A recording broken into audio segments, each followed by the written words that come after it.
Good morning. Good morning. யாரு?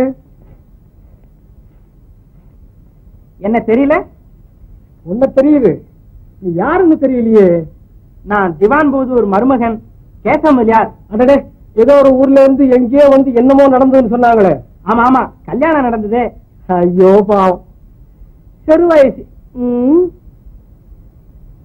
நான் இந்த அசம்பிளி எலெக்ஷனுக்கு நிக்கிறேன். ரொம்ப நல்லது. உனக்கு என்னப்பா, சீக்கிரமா மேல வாத்தியத்தோட ரோஜாப்பு மாலையோட 4 பேர் மத்தியில் அமக்களமா போறப்ப எல்லாம் உங்க ஆசீர்வாதம் தான். என்ன ஆசீர்வாதமா? ஆமா, உங்களுடைய ஓட்டும் உங்க ஃப்ரெண்ட்ஸ்களுடைய ஓட்டும் நமக்கு கிடைச்சாச்சுன்னா மேல வாத்தியத்தோட ரோஜாப்பு ஆரத்தோட 4 பேர் மத்தியில அப்படி அமக்களமா போறப்ப நான் அதை பத்தி சொல்லலப்பா. ஓஹோ, அத பத்தி சொல்றீங்களா? இத பத்தி ஜாதக விஷயமா? கல்யாணம் நடந்த 3 மாசத்துக்குள்ள கண்ணை மூடிடுவேன்னு. 3 மாசத்துக்குள்ளதானே? இப்ப 4வது மாசமும் நாகரீகமா நடந்துட்டு வருது. அப்படின்னா பொய் சொல்லி ஏமாத்திட்டாங்களா? சே, சுத்த முட்டாளத்தானே அப்படி பொய் சொல்லி ஏமாத்த முடியும்? அதுதானே கேட்டேன். அப்படின்னா உண்மைதானே? ஜோயிச்சின்னு சொன்னது என்னமோ உண்மைதான்.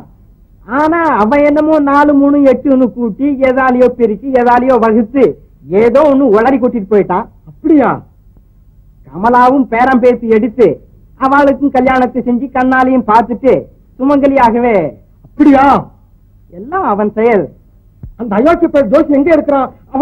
அவன் உங்களுக்கு பயந்து ஊரை விட்ட ஓடிட்டானே. அதுதானே கேட்டேன். இந்த எலெக்ஷன்ல உங்களவா ஓட்டெல்லாம் எனக்கே போட சொல்லணும். என்ன போல ஜமீன்தார்கள் எல்லாம் சும்மா இருக்கும் பொழுது நேற்று வந்த இன்னைக்கு என்னமோ எலெக்ஷன் கலெக்ஷன். நான் நிக்கிறதே ஜமீன்தார்களுக்காகத்தானே.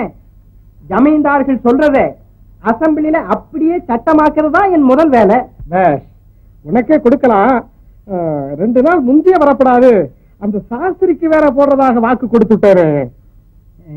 மனம் இருந்தா மார்க்கமா இல்ல. நான் என்னமோ உங்களை நம்பித்தான் நிக்கிறேன்.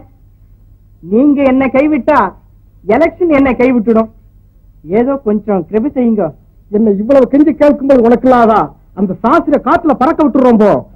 ஏதோ தயவு இருக்கணும்.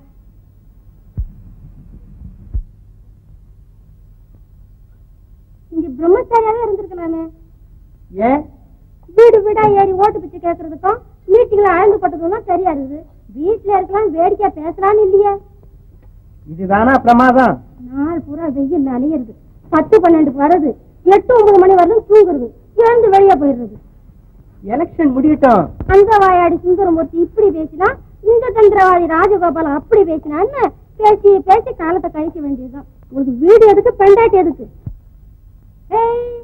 வீட்டுல உங்க விழிக்க வேண்டிய ஒரு 4-5 பேர் வந்திருக்கிறோம். வந்துட்டாங்களா? ரொம்ப சரி, போங்க சார், போங்க. சாஸ்திரி சார் வெளுக்க போகுது. இருந்தாலும் நல்ல ஒர்க் செய்யறாரு. பெரிய வாயாடி இல்ல நம்ம கேசவ நேரம் விடவா? Hello, good evening. Good evening. என்ன சார் 4 மணிக்கே மீட்டிங் ஆச்சு, புறப்படல? அவர் எங்கே சார்? சார் தான் சார், சும்மா இருங்க. நீங்க கூட கல்யாணமான புதுசுல அப்படிதான் இருந்திருப்பீங்க. ஏன் சார், மகாவிஷ்ணு தன் மனைவி லட்சுமியை மார்பிலியே வைத்திருக்கவில்லையா? பிரம்மா சரஸ்வதியை தன் நாவிலியே வைத்திருக்கவில்லையா? அப்பேற்பட்ட பரமசிவனே பார்வதியை அர்த்த சரீரமாக வைத்திருக்கவில்லையா? கடவுள் எல்லாம் அந்த நிலைமையில இருக்கிறப்போ நான் என்ன சார்? சரி சரி, வாங்க மீட்டிங் போவோம்.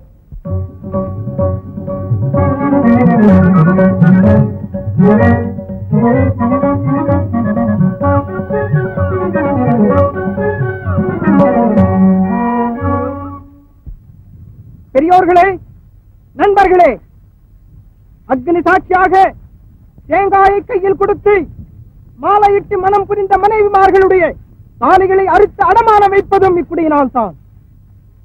நமது பெரியோர்கள் பிரியமுடன் தேடி வைத்து போன திரவியத்தை நொடிப்பொழுதில் செலவழிப்பதும் இப்படியினால் தான். நமது தாத்தா முத்தாத்தாக்கள் கட்டி வைத்து போன வீடுகளை கோட்டார் ஏலம் போதும் இப்படியினால் தான்.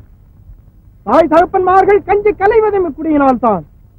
பெண்டு பிள்ளைகள் பிச்சை எடுப்பதும் இப்படியினால் தான். மதி கட்டி மானம் கட்டி அவதிப்பட்டு நடுத்தெருவில் நின்று நாராயணா என்று பிச்சை எடுப்பதும் இக்குடியினால் தான். முதலில் இக்குடியை ஒழிக்க வேண்டும். நான் இத்தேர்தலில் வெற்றி அடைந்தால் முதலில் இக்குடியைத்தான் ஒழிப்பேன். இப்ப உண்மையை சொல்றீங்களா? ஒழிக்கட்டுமா? அத்தியடி தோப்புல ஏன்டா கண்ணு குறைஞ்சது? மழை இல்லைங்க. சொல்றா உண்மைய சொல்லுடா. சொல்றா. ஓ வாங்க சார் வாங்க. என்ன நேற்று மீட்டிங்ல போட்டு தள்ளிட்டீங்களாமே? எல்லாம் உங்க ஆசீர்வாதம் தான். டேய் மட்டும் சாத்ரா கதவை.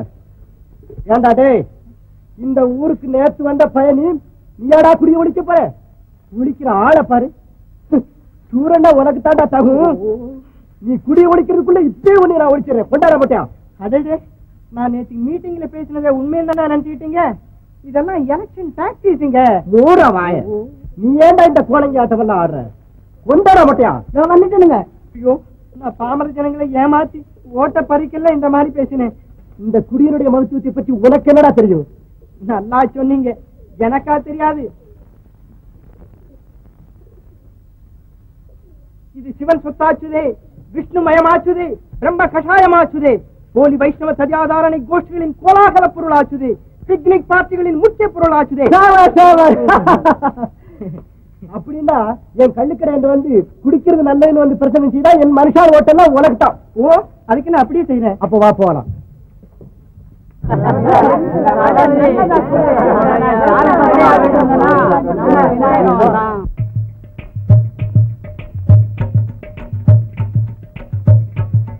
அண்ணே, எப்படி அண்ணே இருக்குது சொல்றேன்.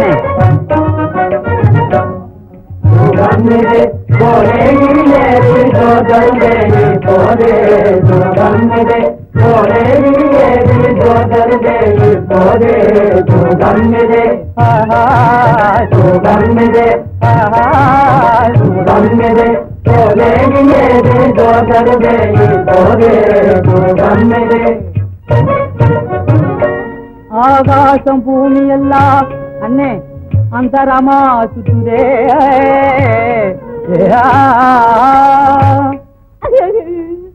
யாரை கண்டாலுமே அடிக்கத்தா சொல்லுதே. ஒரு வெற்றிலே ஒரு ரெண்டு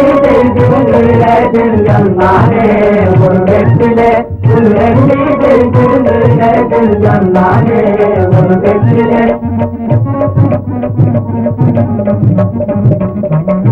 சாமி எல்லாம் இப்பதே அண்ணே இந்த ஆசாமிக்குள் இருக்குதே.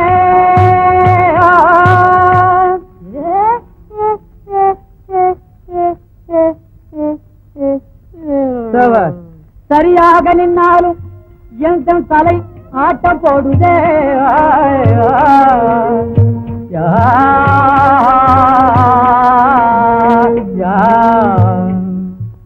கண்ணிதே போலே இனியேது தோதருதே போலே கண்ணிதே தூகம் இது போலே இனியேது கண்ணிதே தூகம் இது போலே இனியேது கண்ணிதே போலே இனியேது தோதருதே போலே கண்ணிதே.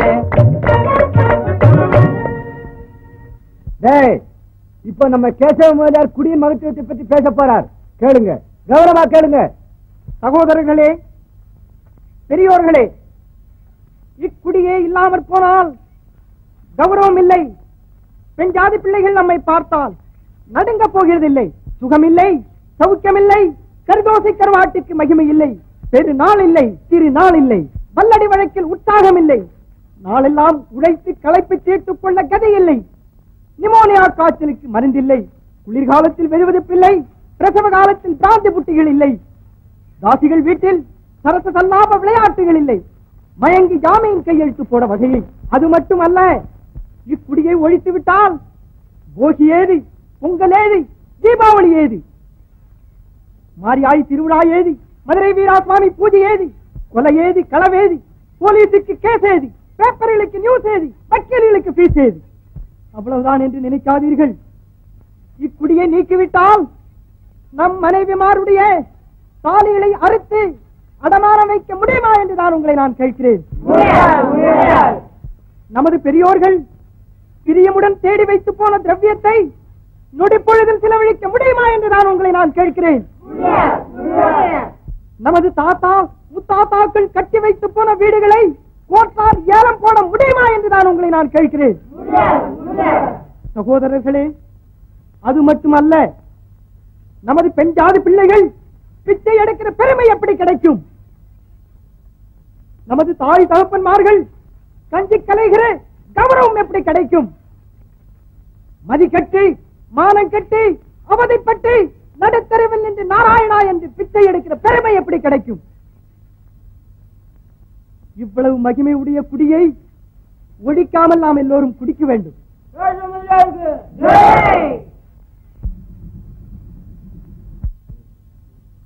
இவ்வளவு நேரமா வர்றதுக்கு ஜமீன்தார் விட்டால வரலாம். உன்னை சொன்னதுதான் அப்படியே அட்டை மாதிரி ஒட்டிட்டான்னா என்னன்னு சொன்னீங்க? அதெல்லாம் வெகு கணக்கா சொல்லியிருக்கேன். இன்னும் ஒரு நர்ஸ்ன்னு.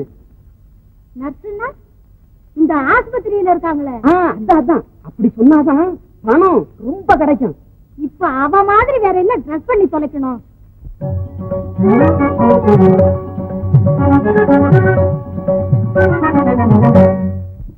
எங்க குழந்தை கொண்டு வர சொல்லுங்க பாக்கலாம். குழந்தை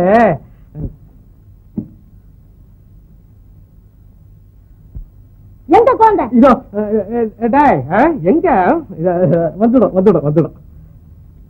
ரொம்ப டைம் ஆச்சு, நான் போகணும். குழந்தைய ஆஸ்பத்திரி கொண்டு வர. இது ஆச்சுங்க. வேண்டிய பணம் தர்றேன். பணத்தை பற்றி கவலையே